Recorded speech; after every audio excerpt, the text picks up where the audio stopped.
It's the 2020 NFL Draft, everybody. One of my favorite sporting events of the year, because no matter what, there's going to be some chaos and excitement.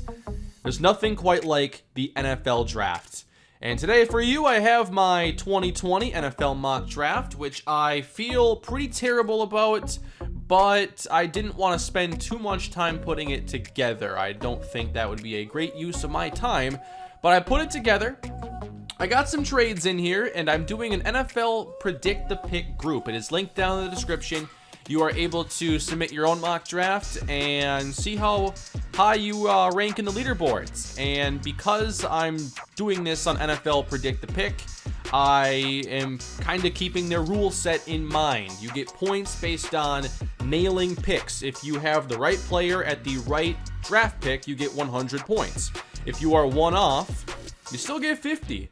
If you're two away, you get 20, and if you at least have the player in the round, in the first round, you get 10 points. So sometimes I'm not sure, but I think a player fits in a certain spot, but I still think this could be a really weird draft, and in my mock, there are some weird occurrences with players falling that I'm not sure will fall as far as they are. I really don't feel good about a few of these defensive players because I think this is more of an offensive draft with the strength at tackle and wide receiver, and I think that there are a few defensive players that could slide because some teams are going to be so fixated on other needs. So I'll dive into it. Not much to watch today, but here is my mock draft for you here in 2020. Starting at number 1, no drama here. Cincinnati Bengals will take Joe Burrow, quarterback from LSU, who had an outstanding season last year with the Tigers, and the Bengals draft their first quarterback since Andy Dalton, at least early quarterback, and he will be their starting quarterback going into the future, and we'll see what that means. He'll join an offense with AJ Green, Tyler Boyd, and Joe Mixon, and most rookie quarterbacks join teams with worse supporting casts. However, their offensive line is a problem. They'll probably begin to address that at pick 33. No drama at pick 2 either. I have the Washington Redskins, like everybody else, selecting Chase Young, edge defender from Ohio State. He should be an outstanding player on day 1 with Pro Bowl potential as a rookie, maybe a Rookie of the Year candidate, and he can help them replace Ryan Kerrigan, who has been on that team now for a long time, but he will be a cornerstone defensive player, I believe. Next at number 3, the draft actually begins about 20 minutes into the whole event when you've already eaten most of your food and it's like 8 o'clock and you're like, okay, when does the fun begin? The Lions want to trade down, and this is where I tried to find a spot that I thought made sense, and I just can't do it. Last year, there were no trades until the 9th overall pick. I have my first trade a little bit earlier, but I don't see a trade that I like at 3 or 4. I think Miami is the most logical team because they want to move up to get a quarterback. However, the Chargers as competition don't have any extra picks in the draft, so I don't view them as a team that is likely to trade up and give up a valuable second-round pick or anything. But on top of that, they do have a good roster, so they could afford to give up a future pick or something. But right now it looks like the Dolphins would be the most likely team to trade up. The Jaguars, I feel, should consider it. As much fun as Gardner Minshew was last season, I mean, if the Jaguars are bad this year, people are getting fired. But I think they're going to end up signing a veteran like Cam Newton. So I don't have them trading up either. And if you're not trading up for a quarterback, our team's going to trade up for tackle when there are so many great options in this range. I think a lot of teams want to trade down, and they're going to have a lot of trouble finding partners at this stage. So I have the Detroit Lions staying at 3 and taking Jeff Okudah from Ohio State. They traded away Darius Slay, but they added Desmond Trufant, and they add to their secondary here with who many believe is the top corner in the class, but there is some debate about that between him and CJ Henderson. I just think that the Lions will probably address defense here. As a Viking fan, I would be probably most concerned if they took somebody like Isiah Simmons, but I have them taking Okudah here. At number 4, the New York Giants with general manager Dave Gettleman. And he is not a GM that typically likes to trade down, but that seems to be entertained right now by him. But like I mentioned, I can't find a trade that I like. Someone having to leapfrog the Dolphins and giving up so much to do it. I think that the Jaguars with their extra picks are better off probably signing Cam Newton and spending those picks trying to rebuild a roster that they're going to still be deconstructing, eventually trading Yannick Ngakoue, which could happen today or tomorrow. I think that potential trades for a guy like him or Chris Jones could throw off mocks a little bit depending on the potential for pick swaps or anything. I could see the Jaguars trying to move up, maybe with number 20 even in a Yannick Ngakoue trade. I don't have that in my mock, but I wouldn't be surprised if that happens. So I have the Giants staying at 4, and they go tackle Tristan Wirfs. This is where I want to be a little bit contrarian here and try to score some points early if I can. A lot of people like the connection between Joe Judge, Nick Saban, and them taking Jedrick Wills.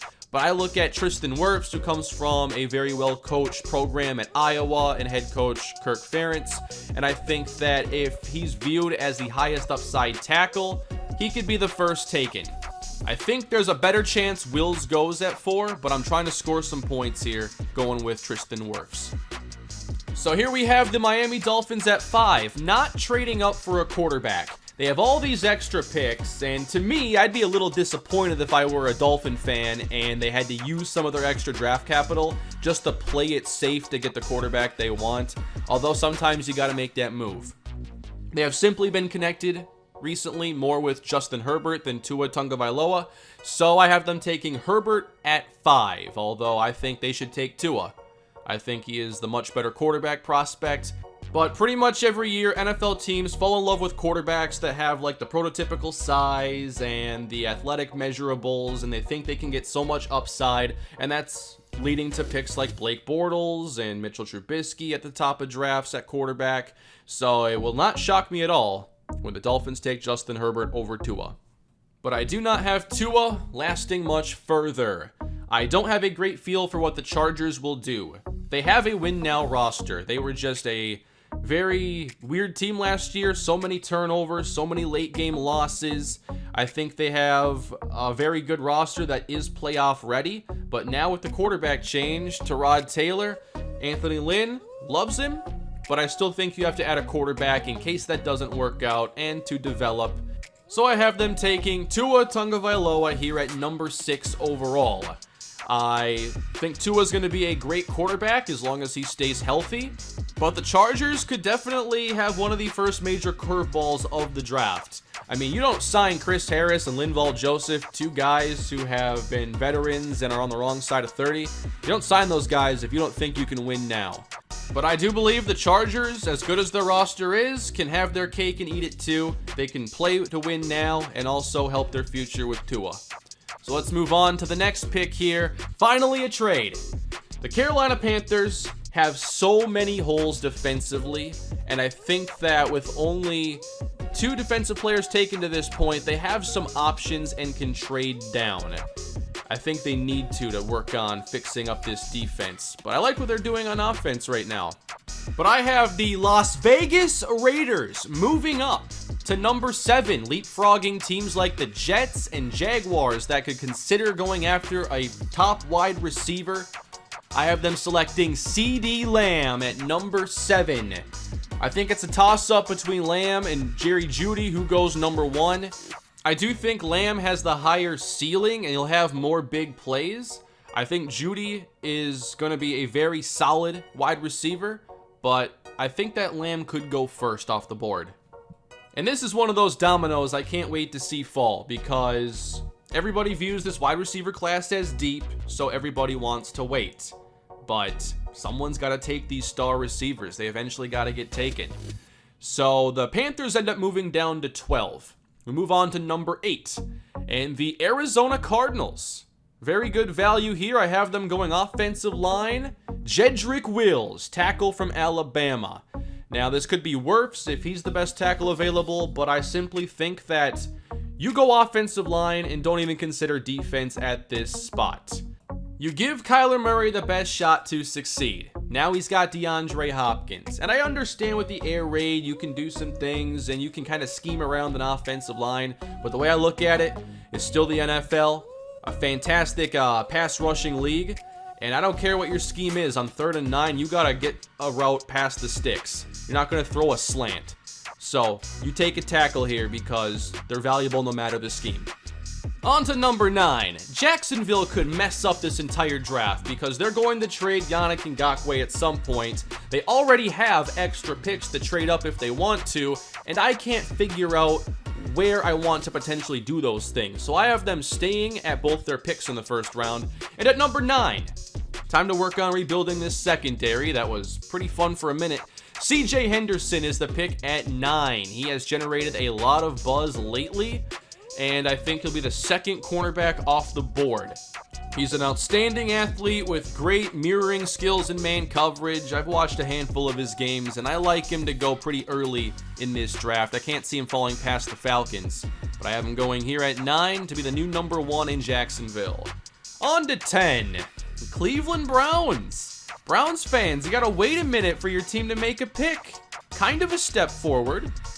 But at number 10, I think they're going to take the best tackle available, and in this case, I have Andrew Thomas waiting for them here, and he is a new tackle for Baker Mayfield. I think that if you want to unlock the potential on this team, it's going to be on the offensive side. Didn't spend much time at all mocking this pick to them. Let's go to 11 now. The Jets could do a couple different things if they want to move up to get a premier tackle potentially, or wide receiver, but I think it's safe to say that a great player is going to be here at 11 for them, and in this case, it's Jerry Jeudy, wide receiver from Alabama. I think if the Jets want to go tackle with their first pick, they should start looking at moving up. But if they sit, someone's going to be here. I think Jerry Jeudy gives Sam Darnold a much-needed number 1 wide receiver and helps replace Robbie Anderson. But they really got to focus on some O-line help at some point as well. I don't think George Fant's going to fix all their issues. Continuing on past the Jets, now it's the Carolina Panthers. I had them moving down from 7 to 12, and what a value here. Isiah Simmons from Clemson. This is not going to be a good defense this season, and I believe that they are the team to take Isiah Simmons because they need to, for one, rebuild the defense after losing so many players, including Luke Kuechly. But I think that Matt Rule, coming from Baylor and being a great offensive mind, has to also be considering how he wants to stop evolving offenses in the NFL and what kind of players cause the greatest issues. And I simply think a player with the athleticism, the potential and versatility of Isiah Simmons is too much to pass on, especially when your defense has absolutely no identity. I think that having Simmons and Shaq Thompson at least gives you a starting point to rebuild that thing. Moving on to 13, another trade, and I have the Denver Broncos moving up with the San Francisco 49ers. Just a couple selections. San Francisco has 2 first-round picks, but then nothing until the 5th. They want to get some mid-round value here, and with a couple 3s, I think the Broncos could be willing to give up one of those to keep another team from going to get Henry Ruggs III. Everybody has Ruggs going to Denver, and I think it's a tremendous fit, especially with his skill set in comparison to Courtland Sutton. Now, they can both attack defenses down the field, but Sutton's going to be a receiver, I think, that commands a lot of attention and will win a lot of one-on-ones, and that's why you add the 4.2 speed of Henry Ruggs on the opposite side. With Drew Lock's big arm, it could be a very fun offense in Denver this season. At the very least, the Broncos should be a team this year that's annoying to deal with. And that's a good place to start rebuilding a team, I believe. Let's go on to the next pick now, number 14. And I have the Tom Brady Buccaneers, and they are going to select Mekhi Becton. They brought in Gronk. Now they're going to bring in some offensive line support, especially if they want to still keep this vertical element with Tom Brady. You add Mekhi Becton, who is a very big, very athletic tackle with a lot of upside, and I can't see the Bucs passing here on a chance to give Tom Brady a starting tackle on day 1. That takes us to 15. This is where San Francisco moved down. I think they can move down again if they find the right trade partner. I think that they want to recoup as much day 2 value as they can with how solid their roster is. But I have them staying at 15 here and drafting the replacement for DeForest Buckner, and that is Javon Kinlaw from South Carolina. Now, one player that's been falling, you may have noticed, is Derrick Brown. And I could have put him here, but I think Kinlaw has more pass rush potential, and I think that's what San Francisco would be looking for. I think Derrick Brown is one of those players that if the Lions don't take him, if the Panthers and Cardinals don't take him, hard to find a spot where I love to put him. I think ultimately he's still going to go pretty early like people predict, but I just couldn't find the right spot. And every year there are players that fall because the draft falls just right. And in this case, Derrick Brown and another player that won't hear his name called for a while actually. On to the Atlanta Falcons. Now they apparently want to trade up. Okay, Atlanta, you have no extra picks. What are you mortgaging here? To get the second best corner in the draft, maybe CJ Henderson? Are you really going to be aggressive in that case? You have other options. I have them staying at 16. I don't think the Falcons are going to move up. I have them taking AJ Terrell, cornerback from Clemson. And this is one of those positions where the tier is so packed with players that it's hard to predict who goes first. I think the same thing happens at wide receiver, but here, AJ Terrell goes to the Falcons, gives them size and speed on the perimeter, and I think they need that playing in that division against some of those tough receivers. You got to have somebody that can compete physically, and they're kind of starting over at that position. At 17, this was a tough one. I thought about going K'Lavon Chaisson. I didn't, and he ended up falling even further as a result. I think that because they have like DeMarcus Lawrence, I mean, you don't have to necessarily pair him up with another edge right now. I think that you have to look at fixing cornerback a bit after losing Byron Jones, and I have them taking Christian Fulton. I don't have a great feel on where he goes in the first round, but I think that the value and need kind of match here for Dallas, and I think that need for a starting corner is just too strong to pass up here in the first round for them. On to number 18, the Miami Dolphins, once again on the clock. And in this case, I have them taking Derrick Brown. He finally stops falling here in the mock. I really don't think he lasts till 18, but I think that there is a sequence in the draft that does push him down the board. We're seeing Miami build this defense with an emphasis on size across the D-line and then really attacking secondary players. So it was tempting to give them Xavier McKinney here, but I have them going Derrick Brown, help out that run defense a little bit, and I think it helps make the defense a little more complete top to bottom.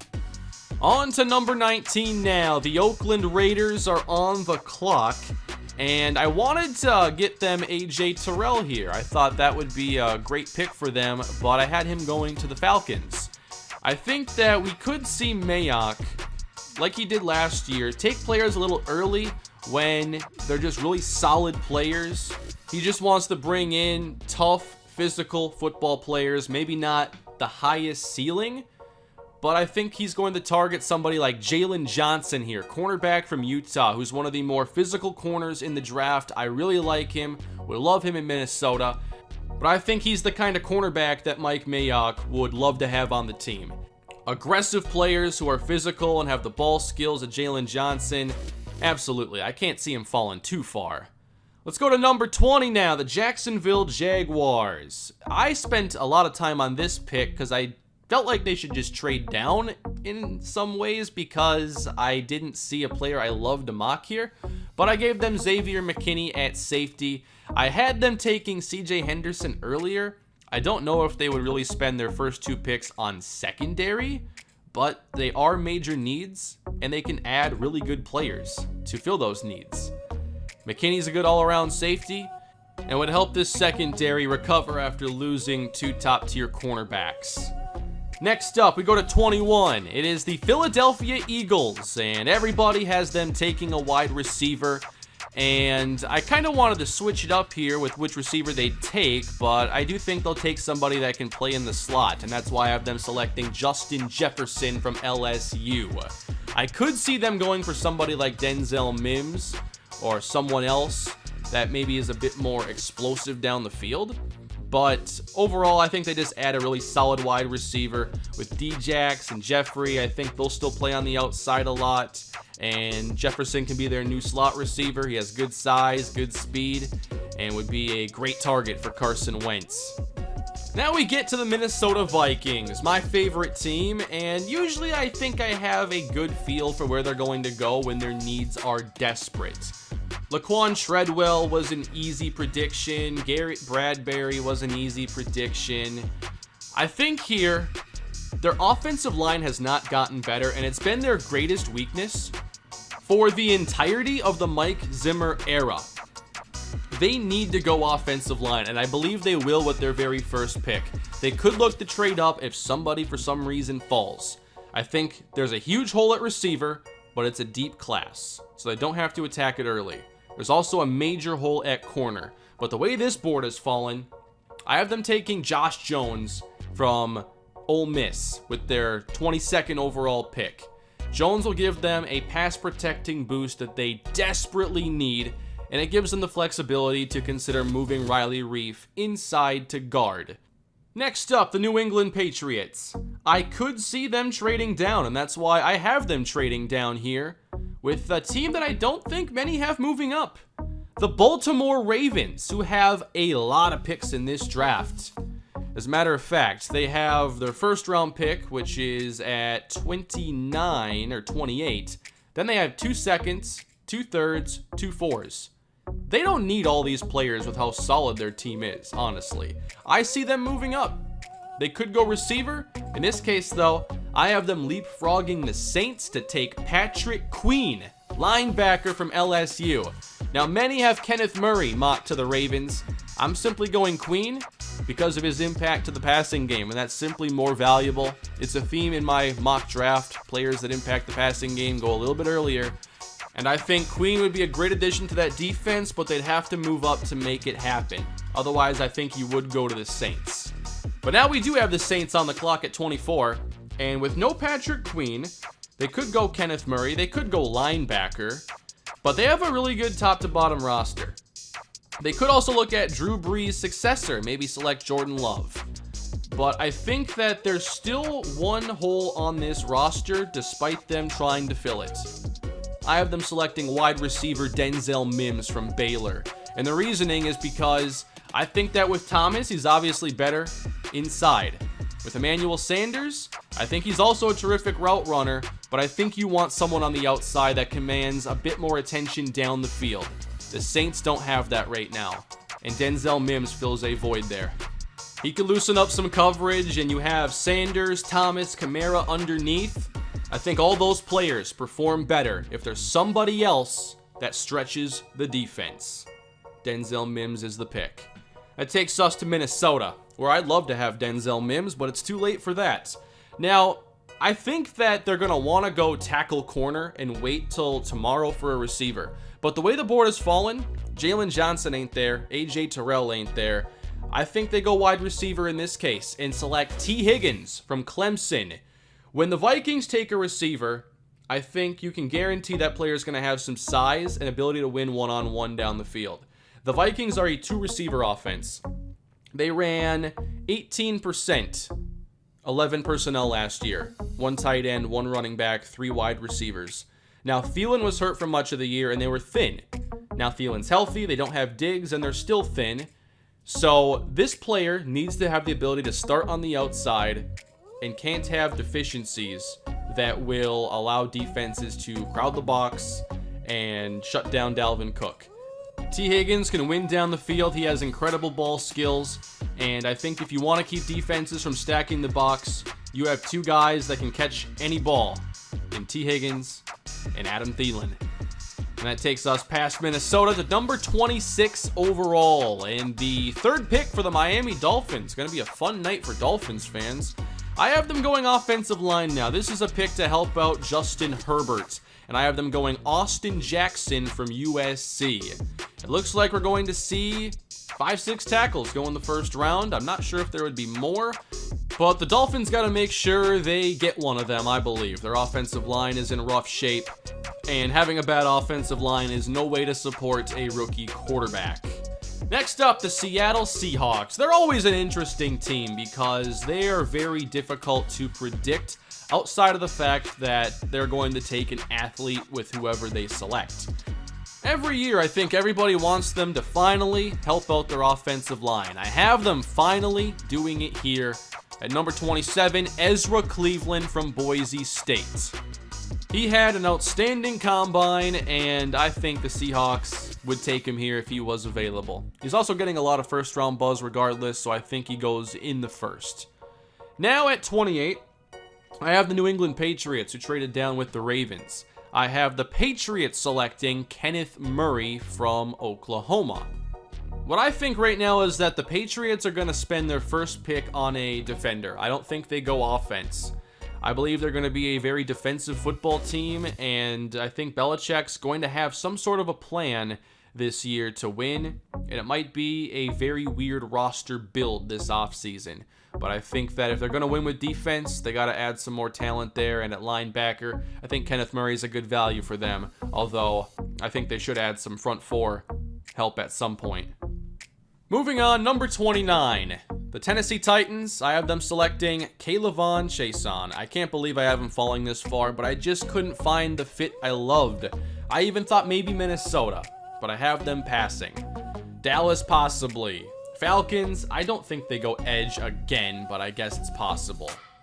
I don't know where Chaisson goes. I think that predicting edges in the first round is difficult this year, but I can't have him fall any further.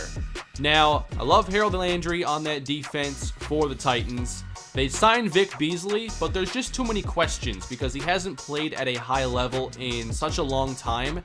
Giving yourself two options to fill that hole with a veteran and a rookie give you a better chance at succeeding.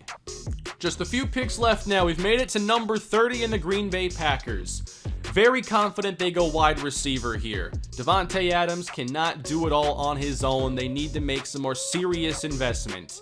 I applaud them for trying in 2018. They thought they could be tricky and go with 3 receivers on day 3. Jamon Moore, Marquez Valdez-Scantling, Equanimous St. Brown. None of those 3 answered the question they had. So I have them going Jalen Reagor from TCU. He gives them some speed down the field.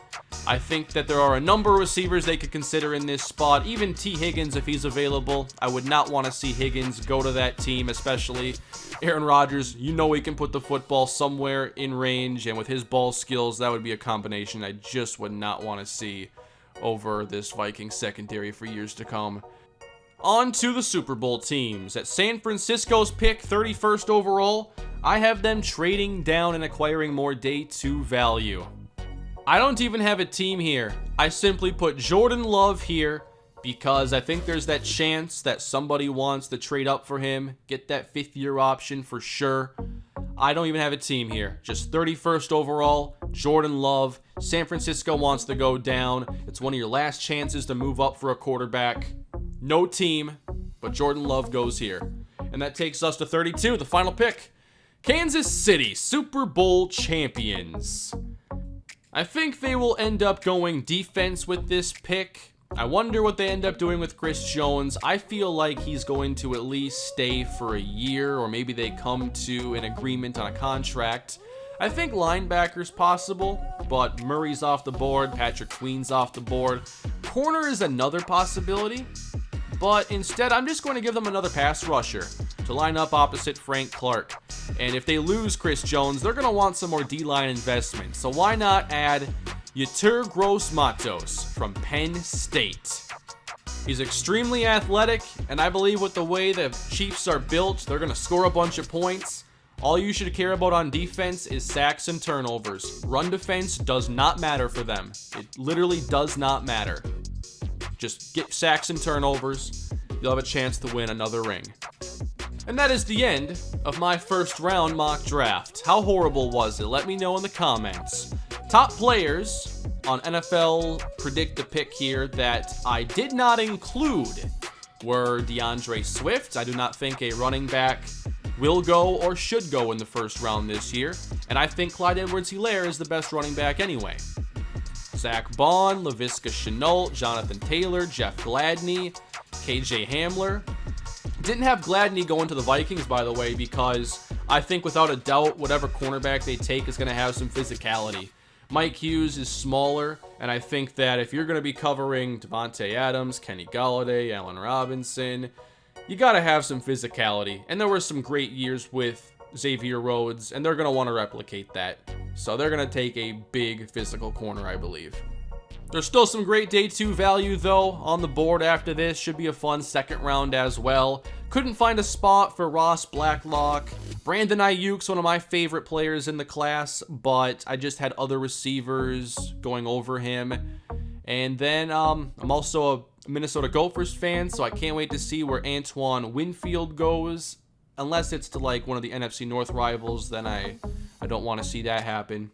I like Tyler Johnson as well. I know his athleticism's not going to pop out, but I hope he can land on a good team and get a role early on. And also at wide receiver, I like Antonio Gandy Golden. He's an interesting wide receiver from Liberty. It's a deep receiver class, though. I think we're going to see a lot of fun with these receivers. Oh, one more player, Antonio Gibson from Memphis. He did not play a lot in college, but boy, when he got the football, he was dynamic. If he ends up on the Vikings, I'll be extremely happy. Well, that's it for me, everybody. Hope you enjoyed the video today. Leave your thoughts on the NFL draft down below in the comment section. And again, you can join my NFL Predict the Pick group and try to become #1 on the leaderboard. Thanks for watching. I will see you all later. We'll talk some draft, I'm sure. Have a great day, everybody.